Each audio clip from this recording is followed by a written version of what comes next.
A RBS TV exibe a partir de agora o programa Ajuda Rio Grande. Nos últimos dias, o nosso estado foi atingido pela maior tragédia envolvendo chuva dos últimos 20 anos, de acordo com a Defesa Civil. Até o momento, 13 pessoas já morreram. São gaúchos e gaúchas, crianças, idosos, homens e mulheres. Gente com sonhos, com planos, com famílias, que perderam a vida para alagamentos, para queda de pontes, por um ciclone. E outras 3 pessoas seguem desaparecidas. Nesse momento, mais de 4.000 pessoas ainda seguem fora das suas casas, dormindo em abrigos improvisados. Milhares de outros gaúchos estão sem energia elétrica em casa desde quinta-feira. Várias estradas estão com pontos de bloqueios. Eu estou em Caraá nesse momento, em um CTG no centro da cidade, que é o quartel-general da Solidariedade. É aqui que chegam as doações, é aqui para onde são encaminhadas as pessoas que não têm onde dormir, que perderam tudo com a chuvarada da madrugada de quinta para sexta-feira. Nesse momento, agora 11 horas e 31 minutos da noite, faz muito frio por aqui, a temperatura é de apenas 6 graus. Eu quero contar para vocês que eu saí de Porto Alegre por volta das 2 horas da tarde e a viagem que deveria levar em condições normais pouco mais de 1 hora, levou 2 horas e meia. As estradas estão muito ruins, chegar por aqui ainda é muito difícil. E o que eu encontrei logo que eu cheguei foi uma comunidade que precisa muito de ajuda. O Samuel agora dorme numa cama montada no chão do CTG. Na sexta-feira, ele ficou mais de 6 horas dentro de uma caixa de isopor para sobreviver. Tá grávida, né? Tô grávida. E tem um outro filhinho? Tem um filhinho de 3 anos e pouco. Até meu esposo foi lá pra casa, ele tá lá agora no escuro, não tem água, não tem luz nem nada para poder tirar a lama de dentro de casa. E a gente conseguiu se abrigar em cima do telhado. Quanto tempo ficou em cima do telhado? Aí a gente ficou um tempo, porque daí veio, a gente tinha um ninho, né, botamos na rampa, daí quebrou o pau da área, assim, o pilar da área. E daí a gente pulou para dentro da água. Daí colocamos nosso filho dentro de uma caixa de isopor para poder sobreviver, com água até, eu com água até aqui, meu esposo um pouquinho mais para baixo.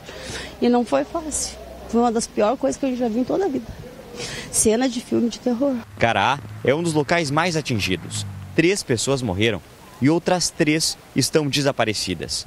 Durante o fim de semana, um resgate trouxe esperança. Uma mulher ficou 36 horas em cima de uma árvore. O primeiro relato de desaparecimento foi da senhora Rose, né?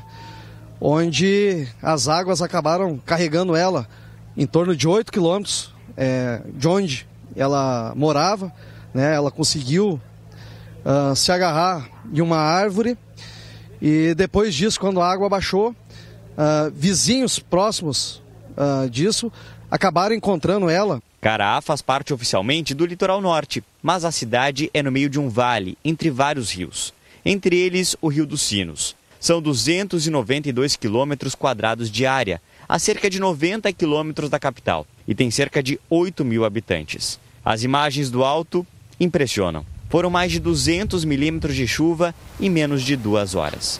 Um gabinete de crise foi montado e o trabalho aqui não para. 180 pessoas seguem fora de casa. Perdi tudo, calçado, roupa, perdi tudo. Aí não tem nem onde ficar, então estou ficando aqui na prefeitura. Aqui tá minhas coisinhas que eu já separei para mim, né? Cobertor que eu perdi, roupa, né? Para mim poder passar esse inverno, porque é muito frio, né? Vai ser difícil voltar ao normal. A cidade ainda está bagunçada. O cemitério está em ruínas. No sábado, uma comitiva com o governador e ministros do governo Lula esteve aqui. Os acessos principais à cidade seguem bloqueados, já que as pontes foram levadas pela água. Agora a gente vai conversar ao vivo com o repórter Jefferson Ajeitos. Ele está em um outro ponto aqui de Caraá. Vai nos mostrar a dimensão, né, desse desastre que aconteceu por aqui. Os 3 desaparecidos, eu lembro para vocês, que pessoas que ainda seguem desaparecidas são aqui da cidade.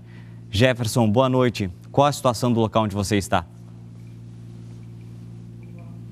Oi, Marco. Boa noite a você que nos acompanha. Nós estamos há cerca de 6 horas aqui em Caraá. Passamos por vários pontos da cidade e por onde passamos encontramos um cenário de destruição.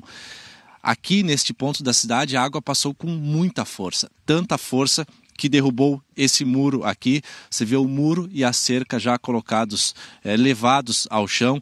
Isso aqui a gente vê se repetir em muitos pontos do município de Caraá. E você vê também bastante vegetação grudada à cerca, porque a água veio passando por entre árvores. Do outro lado da rua tem uma parte de floresta, e aí foi arrastando também muita vegetação, como a gente vê aqui nesse ponto. E eu vou chegar mais aqui atrás para mostrar para vocês também a quantidade enorme de entulhos que veio junto com a água. Muitas árvores, muitos galhos, pedaços de madeira, pedaços de concreto, objetos também. Olha aqui, ó, a gente encontra uma mesa, uma classe de sala de aula. Esse é o cenário espalhado pela cidade. A destruição acontece em várias áreas, em vários setores. Eu quero que você olhe algumas imagens que o nosso cinegrafista Rodrigo Prado gravou hoje, mais cedo, aqui em Caraá. Destruição no setor da saúde. Todos os medicamentos controlados disponíveis pelo SUS aqui em Caraá estão perdidos, porque estavam em uma sala no prédio da Secretaria da Saúde que foi invadido pela água, segundo a Prefeitura. Destruição no setor da educação. A única escola estadual do município também foi invadida pela água. Todos os documentos dos estudantes, documentos do histórico escolar estão perdidos também, segundo a Prefeitura.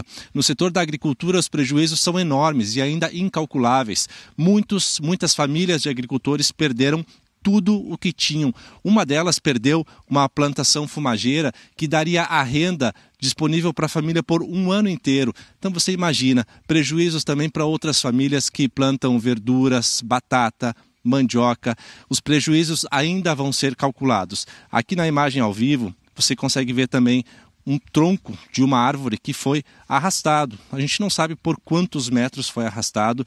Este cenário a gente encontra em todo o município. Infelizmente, a cena é de fato muito triste. Conversando com os moradores, eles só conseguem agradecer por estarem vivos. Eles dizem que o que passaram aqui na tarde e noite de quinta-feira e madrugada de sexta-feira é algo difícil, inclusive, de contar. 3 pessoas desaparecidas, 3 mortes aqui no município de Caraá. Daqui a pouco eu vou voltar ao vivo de outro ponto da cidade para trazer mais informações. Marco. Obrigado, Jefferson. Até mais. Agora a gente vai ao vivo até o Vale dos Sinos. A repórter Fernanda Carvalho está na cidade de São Leopoldo. Fernanda, conta pra gente como está sendo o acolhimento às pessoas que perderam tudo ou que não têm onde dormir por aí. Boa noite, Marco, e a todo mundo que está nos assistindo. A gente está no ginásio municipal, que é para onde veio muita gente que está precisando de ajuda. Agora o ginásio está escuro, né? Porque o pessoal está dormindo, está descansando. É aqui neste meio que fica grande parte aí das pessoas que estão aqui abrigadas. Aqui no município de São Leopoldo, cerca de 700 pessoas precisaram sair de casa e muitas foram trazidas para cá. Mas a gente também quer dar boas notícias, né? Nesse dia de hoje. 90 pessoas já conseguiram voltar para casa neste domingo. Elas são moradoras do bairro Campina e por lá o nível do rio já começou a baixar. Então eles já receberam doações, com a ajuda do Exército já conseguiram voltar para casa, limpar suas casas e retomar, né, a vida, um pouco da normalidade. Agora, se entre as pessoas que estão aqui abrigadas, agora é um momento de descanso, a gente quer mostrar que entre os voluntários não é não, olha só. Aqui a gente tem a Daiane, que está aqui, ó, separando as roupas, as doações, tudo que está chegando, para que chegue, né, a quem mais precisa. E em volta dela a gente pode ver que tem muita doação, muita roupa que vem chegando por aqui. A gente estava em frente ao ginásio agora há pouco, né, tarde, já 10h30 da noite, e chegou um grupo de amigos, uma família que veio trazendo quentinhas. Então o tempo todo é isso que aquece, né? Essa solidariedade do povo gaúcho. A gente quer mostrar como é que está a arquibancada aqui do Ginásio Municipal de São Leopoldo. Olha só, essa parte aqui, a gente vê aqui na plaquinha, né, que é uma divisão de roupas infantis. Aí aqui do lado a gente tem também material de higiene pessoal, muitas fraldas. E lá atrás, aquelas sacolas que vocês conseguem ver, são doações que chegaram só hoje aqui, então, ao ginásio. O pessoal agora vai fazer toda essa separação aí para que essas roupas cheguem em quem mais precisa. É claro que vem chegando muita coisa, né? Mas eles destacam que eles precisam muito também, gente, é de arroz, feijão, massa. itens que eles possam fazer uma cesta básica, porque a partir de agora as doações também vão ser destinadas aos centros de referências, aos CRAS, para que as pessoas que não precisaram sair de casa ou já estão conseguindo retornar também possam retirar essas doações nas suas regiões. São 5 CRAS aqui em São Leopoldo e o atendimento é sempre das 8 da manhã ao meio-dia, da 1 da tarde às 5 da tarde. Então, aqui no ginásio municipal é para onde você deve trazer a sua doação, caso você tenha aí doação para trazer. E agora também já é possível no CRAS, nos 5 CRAS aqui do município, retirar essa doação. A gente segue, claro, acompanhando essa movimentação de solidariedade que tem acontecido aqui no Vale dos Sinos. Viu, Marco? Retorno contigo. Obrigado, Fernanda, pelas suas informações. Eu reforço aqui esse teu pedido, para que os gaúchos que podem, que façam a sua parte, que ajudem, que exercitem a solidariedade nesse momento tão importante para tanta gente. Falando em tanta gente, nesse momento tão importante, eu quero destacar para vocês um mapa do Rio Grande do Sul com as cidades em que a Defesa Civil já calcula os prejuízos. 41 municípios, de acordo com o chefe da Casa Militar e coordenador estadual de Proteção e da Defesa Civil, Coronel Luciano Chaves Boeira, já foram identificados como cidades com prejuízos consideráveis por conta desse ciclone. Mas esse número ele pode aumentar nos próximos dias, porque alguns municípios estão sem acesso ao sistema para colocar os dados, Tem muita gente ainda sem energia elétrica, então sim, esse número ainda pode crescer. Esse é o momento de unir esforços. Nessa semana, alguns prefeitos de algumas cidades atingidas viajam até Brasília para pedir recursos. O governo do estado também deve insistir para que o governo federal auxilie nesse momento. O governo federal já sinalizou que isso é possível. Por isso eu quero conversar agora com o governador do estado, Eduardo Leite, que conversa comigo via internet. Governador, boa noite para você. Sei que o senhor tem acompanhado desde a noite de quinta-feira toda a situação do nosso estado, das cidades atingidas. Eu queria que o senhor falasse primeiramente para os gaúchos que estão precisando de ajuda, o que eles podem esperar a curto prazo. Boa noite. Boa noite, Marcos. Boa noite a todos que nos acompanham. Agradecer, antes de mais nada, a imensa solidariedade de tantas pessoas, nesse momento triste, é duro, é difícil observar toda essa realidade nesses municípios mais afetados, mas é especialmente gratificante e inspirador poder ver a mobilização de tantas pessoas nos salões paroquiais, nos centros de tradição gaúcha, como que você está aí em Cará, nas escolas, nos ginásios, ajudando, fazendo doações e mobilizados para dar conforto, acolhimento àquelas pessoas que perderam tudo, e que em alguns casos tenham perdido parentes nessa situação lamentável que a gente observou aí nesses últimos dias. Então, a nossa Defesa Civil está mobilizada para receber essas doações, ajudar a fazer um encaminhamento. E, claro, a gente, como eu tinha falado sempre, nesse primeiro momento, na sexta-feira, na quinta pela noite, na sexta-feira e ainda no sábado, era momento da gente poder proteger as pessoas, buscar, resgatar pessoas que estavam desaparecidas, localizá-las e conseguir, portanto, prestar o atendimento. Agora a gente parte para a reparação dos danos, de tudo que ficou prejudicado, estradas, escolas, postos de saúde, em alguns casos até mesmo hospitais que ficaram danificados, para restabelecer a ordem, restabelecer as condições físicas que deem condições a essas comunidades de voltarem à normalidade. Então é isso que a gente vai ter agora nesses próximos dias, amanhã pela manhã. O nosso vice-governador, Gabriel Souza, já está em Osório para poder atender, junto com o nosso chefe da Casa Militar e coordenador da Defesa Civil, numa reunião amanhã pela manhã com as prefeituras da região que foi mais afetada, dos municípios do Litoral Norte, para orientá-los a como preencher formulários, organizar todas as informações no sistema para que a gente possa o mais rápido possível dar a condição de liberar os recursos para os municípios e também de alcançar recursos às famílias que foram afetadas, que são beneficiárias do Bolsa Família ou do programa do governo do estado, do Devolve ICMS. Cada uma delas que são famílias em situação de vulnerabilidade tem um cartão e que a gente pretende aí fazer algum aporte extraordinário de recursos para que elas possam adquirir alguns itens daquilo que tenham perdido na sua casa, Então, várias iniciativas devem ser empreendidas nesses próximos dias para poder ajudar as famílias a se reerguerem e as cidades a recuperarem as condições para poder seguir em frente. Governador, rapidamente queria lhe perguntar sobre qual o planejamento para a próxima estação. A gente tem um El Niño muito configurado começando nesse momento, que deve intensificar episódios como esse de muita chuva sobre o Rio Grande do Sul. Qual é o reforço para os próximos meses para que outras tragédias como essa não ocorram de novo? Nós, depois de passarmos por uma estiagem, né, que afetou tão fortemente a nossa produção agrícola e, consequentemente, também muitas famílias que produzem para sua própria subsistência tiveram enormes dificuldades, além de afetar a nossa economia. Agora a gente está aí diante deste fenômeno do El Niño, que deve intensificar chuvas, né? Então a gente faz a mobilização junto da nossa Defesa Civil com os municípios para poder garantir que canais, córregos, os sistemas de escoamento estejam em condições de funcionamento. Os alertas são bastante importantes também, então a gente faz a emissão dos alertas e fica, né, o chamado a todos aqueles que desejem ser alertados. Existe um sistema em que as pessoas podem cadastrar os seus celulares para receber por mensagens, pela mensagem de SMS, né? Não é no WhatsApp, é na mensagem de texto mesmo, encaminhar para 40199, o CEP da residência onde mora, e passa a receber os alertas da Defesa Civil quando há fenômenos climáticos como esse, para poder alertar sobre a ocorrência de situações extremas como este ciclone extratropical que fez chover praticamente mais de 300 milímetros em algumas localidades ao longo de poucas horas. E isso é muita chuva, é muita água, mais do que a média do mês inteiro, num tempo muito concentrado, que faz com que rios não respeitem, né, as suas margens e os leitos,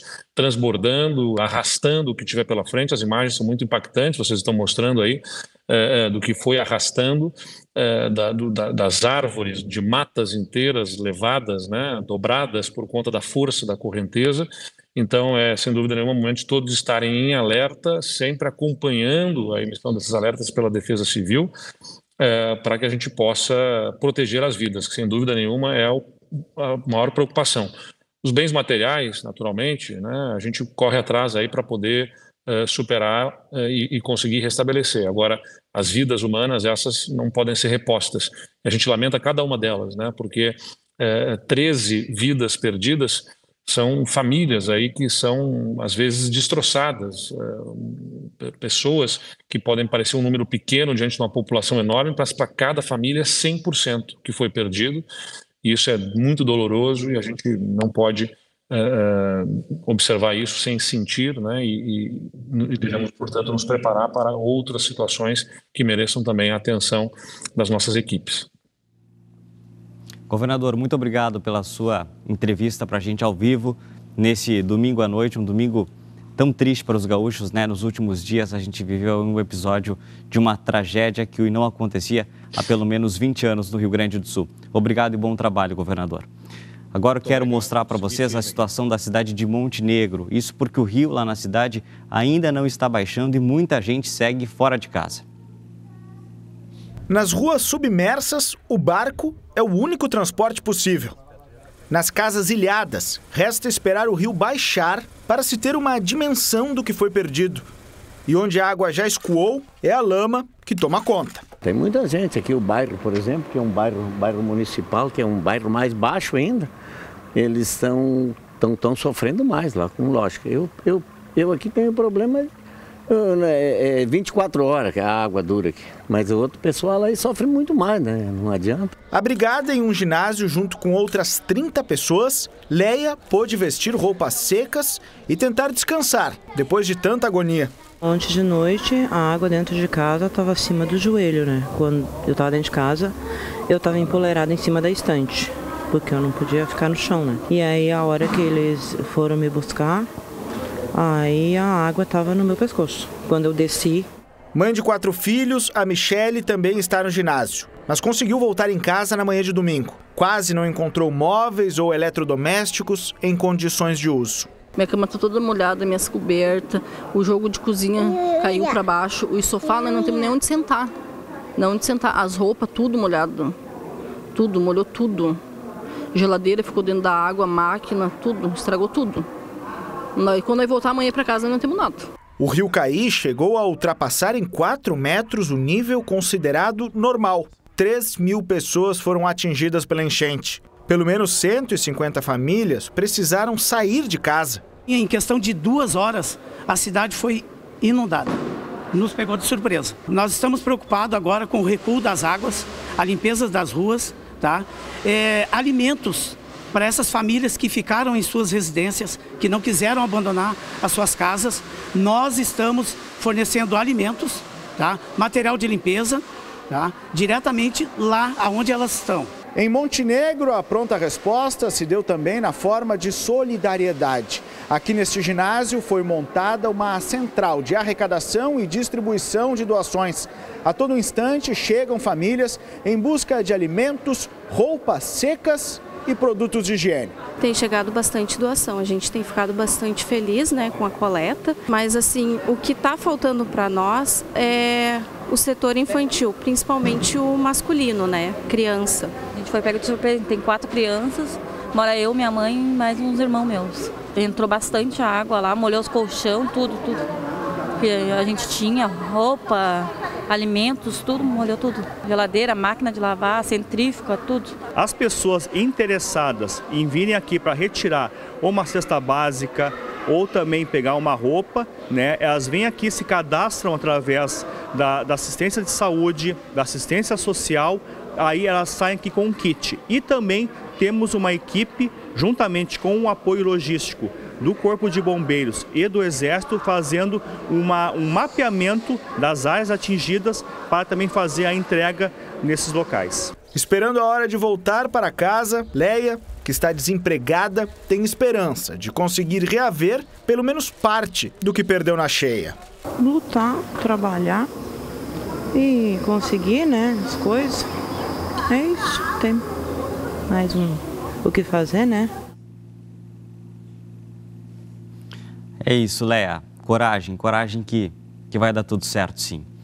De Montenegro, a gente vai conferir agora ao vivo a situação de Maquiné, no litoral norte. O repórter Thiago Boff está na cidade. Thiago, qual a situação que você encontrou por aí? Boa noite, Marco. Boa noite, Rio Grande. Um dia de retornar para casa, de limpar as residências e contabilizar os estragos. O dia inteiro nesse domingo aqui em Maquiné foi de movimento nas ruas, de pessoas tentando reorganizar as suas vidas e um senso de comunidade muito grande. Enquanto um lavava, o outro secava um outro cômodo e tentava organizar aquela residência. Mas, infelizmente, Marco, os estragos foram muito grandes. A gente viu aqui nas ruas da cidade pilhas de móveis deixadas sobre as calçadas, na frente das residências. São colchões, roupeiros, sofás, tudo isso que vai para o lixo. Essa mobília que representa boa parte do que muitos tinham em casa, muitos tinham apenas aquilo.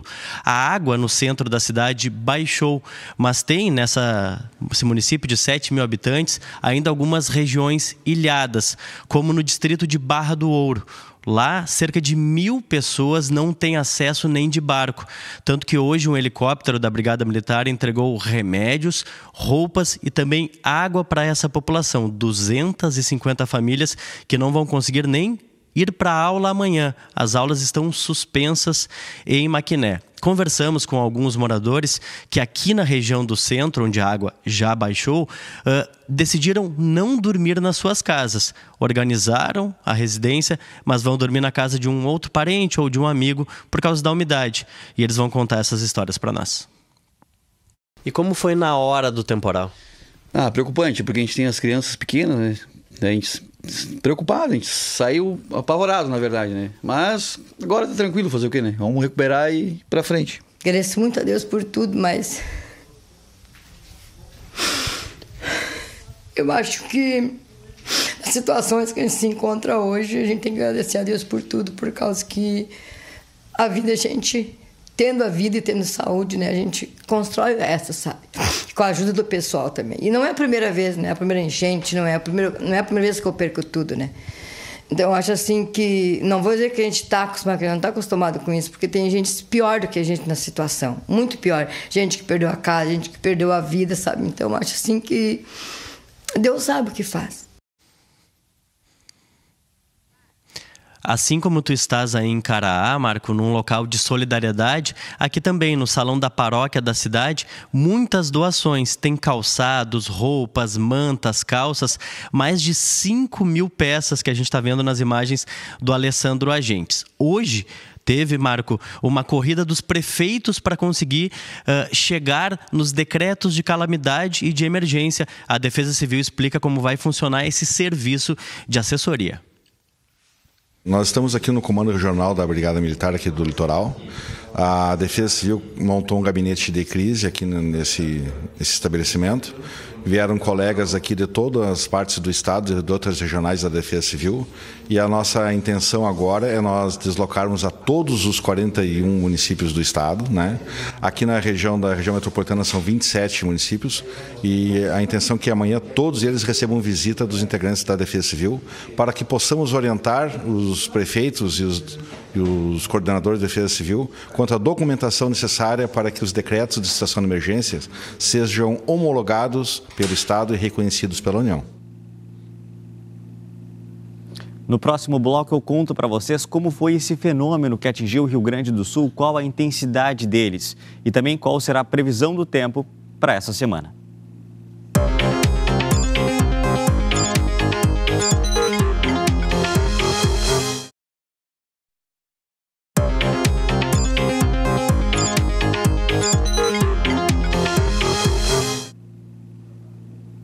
De volta com o Ajuda Rio Grande e os relatos que a gente tem escutado das pessoas que vivenciaram essa chuvarada, estavam nas cidades onde o ciclone atingiu com mais violência, é de que a chuva começou e foi aumentando rapidamente e o volume dos rios subiu depressa demais. A chuva em algumas localidades, como aqui em Caraá, por exemplo, passou dos 300 milímetros, isso em um curto espaço de tempo. Mas o que isso quer dizer e o que ajudou a essa combinação de fatores para que dessa vez esse ciclone fosse tão forte, tão intenso e com tantos estragos? A gente foi conversar com um climatologista para explicar direitinho o que aconteceu. Quando eu olho a análise da circulação do hemisfério sul para os últimos 5, 6 dias, a gente vê nitidamente uma mudança de padrão em todo o hemisfério sul. O planeta cruzou o maio mais quente, né, dos últimos 170 anos para a América do Sul. Significa que o contraste dessa massa de ar fria entre a Antártica e a região tropical da América do Sul promove a formação de um ciclone extratropical bem organizado, muito bem desenvolvido, de 16, 15 quilômetros de altura até a superfície. E isso foi o que nós observamos. Boa parte dessa precipitação ocorreu na região metropolitana e a Serra Gaúcha. Então, essa região, quando recebe intensa precipitação, ela canaliza para todos os vales, para os cânions, para todas as bacias de drenagem, um volume de água muito elevado. E esses vales, eles são muito encaixados, eles são curtos, o que faz ter vamos dizer assim, um salto do nível da água em poucas horas, né? E é isto que agrava, né, porque pega as pessoas, as famílias, normalmente desprevenidas, porque é um fenômeno muito, mas muito rápido. O fenômeno El Niño, já configurado, também contribui para rivalizar no hemisfério sul um calor tropical com frio na Antártica. O que eu quero dizer com isso? 90% do gelo de todo o planeta Terra está próximo do Rio Grande do Sul. Então, sempre que a gente tiver a formação desses fenômenos meteorológicos, eles correm risco de serem intensificados em um planeta mais quente. É isso, a gente tem que se preparar realmente para os próximos meses, porque com o El Niño certamente vai vir mais chuva por aí. Mas vamos lá, vamos para a previsão dessa semana. Você já deve ter reparado que esfriou muito ao longo desse domingo. Sim, gente, a gente amanhã vai ter possibilidade para geada em boa parte aqui do estado. Olha aí no mapa, na parte da metade norte, pegando norte, Alto Uruguai, Serra, também na região central do estado, amanhã cedo, pode sim ter formação de geada. E na faixa da fronteira com o Uruguai e no sul, a gente pode sim ter um pouco de chuva, mas são apenas pancadas isoladas e de baixo volume. As temperaturas logo cedo ficam muito baixas. As mínimas serão assim, abaixo de zero mesmo. É 3 graus negativos em São José dos Ausentes. É realmente muito frio aqui no Rio Grande do Sul na segunda-feira pela manhã. E eu separei 2 cidades para contar o que acontece ao longo de toda a semana. Veja que em São Sebastião do Caí, uma das cidades atingidas por cheia, a gente tem o retorno da chuva na terça-feira, se intensificando na quarta e também na quinta, com um volume sim expressivo, somando aí todos os dias, chegando aí a mais de 30 milímetros. Em São Leopoldo, uma outra cidade também prejudicada com alagamentos, a gente tem a partir de terça-feira o retorno da chuva, também num volume mais considerável a partir de quarta e quinta-feira. Agora eu quero falar para você sobre estradas. Muitas estradas, desde a passagem do ciclone, acabaram bloqueadas, bloqueios parciais ou bloqueios totais. A gente vai atualizar agora a situação das estradas aqui do Rio Grande do Sul com o repórter Alexandre Paz. Oi, Alexandre. Boa noite, Marco. Boa noite para todos que nos acompanham aqui na RBS TV. Nós estamos ao vivo aqui na RS 422, que é uma das 8 rodovias que seguem completamente bloqueadas aqui no Rio Grande do Sul. A rodovia é o principal trecho de ligação entre Venâncio Aires e Boqueirão do Leão. E o trecho de 8,5 km está bloqueado desde a manhã da última quinta-feira por causa de um deslizamento de terra que aconteceu na altura do quilômetro 47, na localidade de Vila Deodoro.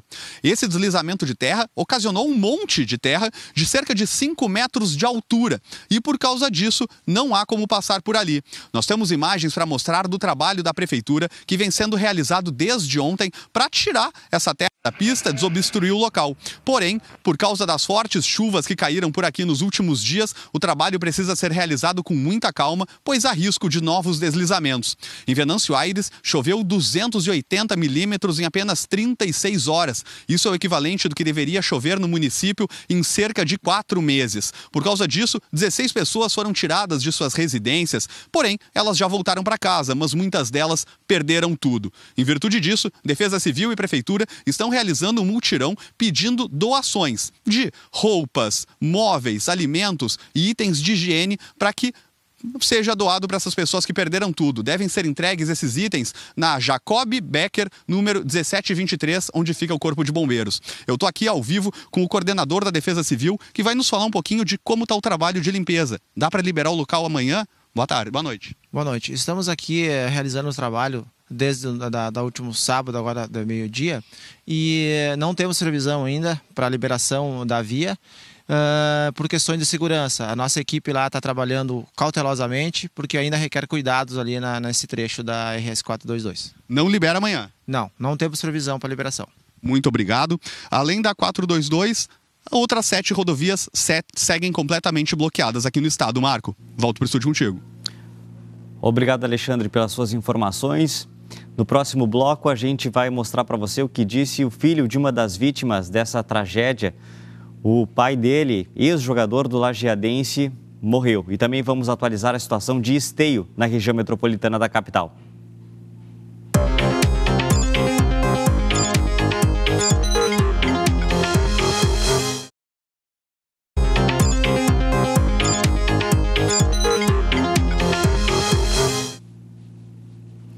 Estamos de volta com a Ajuda Rio Grande, agora 12 minutos passados da meia-noite, trazendo para você todas as informações dessa tragédia que atingiu o Rio Grande do Sul. 13 pessoas perderam a vida, outras 3 ainda seguem desaparecidas.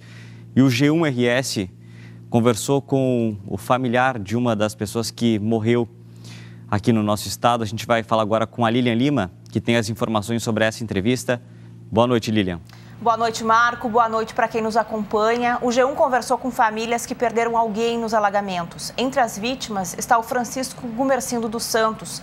O corpo dele foi encontrado em Bom Princípio ontem, cerca de 12 horas depois de ter desaparecido. Nós falamos com o filho dele, o empresário Wesley Schulte, que viajou cerca de 90 quilômetros para ajudar nas buscas pelo pai. O carro em que ele estava ficou preso numa rua alagada e ele foi localizado pelos bombeiros a cerca de 1 quilômetro desse local. Segundo o filho, Francisco conseguiu sair do carro e tentou nadar para se salvar, mas acabou se afogando no alagamento. Mais conhecido como Nenê Coreia, Francisco chegou a jogar na categoria de base do Grêmio e jogou por 12 anos no time da cidade, o lajeadense. Ele deixa 5 filhos e 3 netos. Vamos ouvir o filho dele. Hoje foi o velório, teve muita gente que veio, né? Justamente porque ele, além de ser uma figura que carregou a bandeira do clube, carregou a bandeira da cidade, né? Ele trabalhou como representante comercial até no dia que aconteceu a fatalidade, enfim. Ele estava num local onde ele tinha diversos clientes, né? Então ele estava num local onde era um local de trabalho dele, apesar daquele momento ali. Entre as 13 vítimas do ciclone extratropical está também a coordenadora do Núcleo de Arte e Cultura do Instituto Federal do Campus Osório, Agnes Schimlin, de 57 anos. A professora teve a casa atingida por um deslizamento de terra na noite de quinta-feira em Maquiné. Além dela, a mãe e o marido dessa professora também morreram no local. A família morava num sítio numa área rural da cidade e, como era de difícil acesso, o Corpo de Bombeiros precisou usar um trator para chegar na residência. A cachorra da família, Laila, foi encontrada com vida ao lado do corpo de Agnes. Mais detalhes dessa cobertura também está lá no G1 RS. Marco. Lilian, muito obrigado pelas suas informações. A gente escuta essas histórias e claro que a gente se emociona também com esses relatos. Agora então a gente vai ao vivo até Esteio. E eu quero contar para vocês que a gente tem reforço na nossa equipe. A Cris Silva, que é do entretenimento, também está acompanhando o drama de algumas famílias desabrigadas na cidade. Esteio tem um dos maiores números de pessoas que estão fora de casa nesse momento. Cris, boa noite para você. Oi, Marco, boa noite para quem nos acompanha. Em alguns momentos a gente precisa se unir, né? Para realmente ajudar quem mais precisa e certamente esse é um dos momentos. Agora aqui em Esteio faz 5 graus, bastante frio. Eu estou na escola Ezequiel Nunes Filho e aqui estão abrigadas cerca de 90 pessoas. Elas vieram para cá ainda na sexta-feira pela manhã e elas estão em salas de aulas. Nós chegamos mais cedo, eu, o cinegrafista Rafa, e ele fez algumas imagens. Agora o pessoal já está descansando, tentando dormir. São muitos idosos, crianças, pessoas que perderam tudo, saíram com a roupa do corpo e com seus bichinhos, como a gente notou quando chegamos aqui. O pedido aqui, gente, é por material de higiene, cobertas e muita comida. A gente vai conferir agora onde fazer as doações, onde ajudar os desabrigados em outras cidades aqui do Rio Grande do Sul. Confere aí. Na capital, desabrigados podem procurar o ginásio do DEMAB. Em casos de emergência, também é possível entrar em contato com a Prefeitura pelos números 199 ou 193. Em Canoas, o atendimento aos desabrigados e o recolhimento de doações está sendo concentrado no Centro de Esporte e Lazer São Luís, no Centro Olímpico Municipal e no Centro de Convivência do Idoso. Em Sapiranga, roupas, cobertores, alimentos... Tudo isso estão sendo recolhidos no ginásio da Escola Dr. Décio Gomes Pereira, onde também estão sendo acolhidos os desabrigados. Em Lindolfo Collor, o pedido é para doações de água, medicamentos e alimentos e podem ser entregues na Escola Estadual Walter Hermann. O pavilhão da Igreja Luterana foi preparado para acolher os desabrigados. Em Ivoti, o ponto de coleta de doações é no ginásio da Comunidade Católica do município. Em todas essas cidades e no resto do estado, o número do Corpo de Bombeiros da Brigada Militar 193 e o 190 da Brigada Militar também estão disponíveis para emergência. E nessa próxima tela, o local de doações em Novo Hamburgo. Se você quiser ajudar, pode enviar para o Centro Administrativo Leopoldo Petri. E agora os números de contato para emergências nas cidades de Capão da Canoa, Torres, Tramandaí e Taquara. E se você puder ajudar as doações, os itens mais necessários, segundo a Defesa Civil, são, nesse momento, agasalhos, cobertores, alimentos não perecíveis e itens de higiene pessoal. Esses são os locais onde a Defesa Civil do Estado está recebendo essas doações. O Centro Administrativo Fernando Ferrari, em Porto Alegre, o Palácio Piratini, Secretaria de Segurança Pública, também na capital, quartéis da Brigada Militar e Corpo de Bombeiros, prefeituras de todo o Estado e também agências do Banco do Brasil. Marco, voltamos contigo. Obrigado, Cris. Aqui em Cará, além de doações, o que mais chama atenção realmente é a busca pelos desaparecidos. Hoje, algumas pessoas que estavam desaparecidas foram encontradas, mas 3 pessoas seguem ainda sem notícias. Jefferson Ajeitos, amanhã o trabalho recomeça. Isso, Marco. Eu estou em frente à Prefeitura de Cará e aqui em frente à Prefeitura nós encontramos botes e jet skis que os bombeiros usam nesse trabalho de buscas. Agora à noite está temporariamente suspenso. Amanhã entra então no 4º dia de buscas as 3 pessoas que seguem desaparecidas. É um trabalho muito delicado que exige união de esforços.